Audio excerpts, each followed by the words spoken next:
ఇవాళ నుంచి ప్రతి మున్సిపాలిటీకి కార్పొరేషన్కు పీసీసీ పరిశీలకులను నియమించనున్నారు. రాష్ట్రంలో మున్సిపల్ ఎన్నికల్లో లేని నియోజకవర్గాల ఎమ్మెల్యేలు, ఎమ్మెల్సీలు, సీనియర్ నాయకులు, మాజీ మంత్రులు, ఎమ్మెల్యేలు, పార్టీ ఆఫీస్ బేరర్లు, కార్పొరేషన్ చైర్మన్లకు టీపీసీసీ బాధ్యతలు అప్పగించనుంది.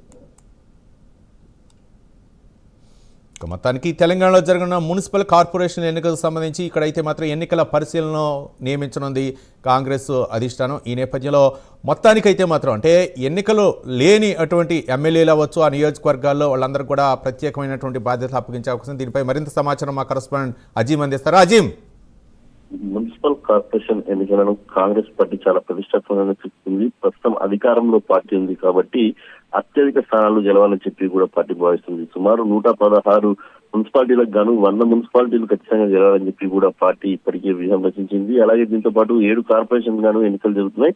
7 కార్పొరేషన్లు గెలిచే విధంగా కూడా కాంగ్రెస్ పార్టీ దీనికి సంబంధించిన కసరత్తు కూడా చేస్తుంది. సో ఈ నేపథ్యంలోనే పిసిసి అధ్యక్షుడు ఒక కీలకమైన నిర్ణయం కూడా తీసుకుంటున్నారు. మున్సిపాలిటీలు, కార్పొరేషన్లకు పరిశీలకులను నియమించాలని చెప్పి కూడా ఏదైతే డిసైడ్ అయ్యారో దానికి సంబంధించిన లిస్ట్ ఈ రోజు సాయంత్రం వరకు కూడా ఏదైతే విడుదల చేయనున్నట్టు కూడా మన గాంధీభవన్ వర్గాల నుంచి అయితే సమాచారం ఉంది. రాష్ట్రంలో మున్సిపల్ ఎన్నికలు లేని నియోజకవర్గాలు అంటే ఇప్పుడు మున్సిపాలిటీ ఎన్నికలు, కార్పొరేషన్ ఎన్నికలు అంతా కూడా ఏదైతే ఆ జిల్లాలోని ముఖ్య టౌన్లలోనే ఏదైతే ఈ ఎన్నికలు కూడా అంతా ఉంటాయి. సో మిగతా ఎమ్మెల్యేలు చాలా మంది ఏదైతే గ్రామీణ ప్రాంతంలో ఉన్నటువంటి వారికి అంటే ఈ మున్సిపాలిటీలు అవుట్ ఆఫ్ మున్సిపాలిటీకి సంబంధించిన వారికి అయితే ఎన్నికలు ఉండవు కాబట్టి సో ఎవరికైతే మున్సిపల్ ఎన్నికలు లేని నియోజకవర్గాలు ఉన్నాయో ఆ ఎమ్మెల్యేలు, అక్కడ ఉన్నటువంటి ఎమ్మెల్సీలు, సీనియర్ నాయకులు, మాజీ మంత్రులు, మాజీ ఎమ్మెల్యేలు, పార్టీ ఆఫీస్ బేరర్లు ఎవరైతే ఉంటారో కార్పొరేషన్ చైర్మన్లు వీరందరికీ కూడా పిసిసి బాధ్యత అప్పగించాలని కూడా భావిస్తుంది. ఈ ఎన్నికలు నిర్వహించేంత వరకు కూడా ప్రతి ఒక్కరూ తమకు కేటాయించినటువంటి మున్సిపాలిటీ కార్పొరేషన్లోనే ఉండి అక్కడ పరిస్థితులను ఎప్పటికప్పుడు కూడా పరిశీలిస్తూ చక్కదిద్దుతూ సమన్వయం చేస్తూ పార్టీకి కూడా ఎప్పటికప్పుడు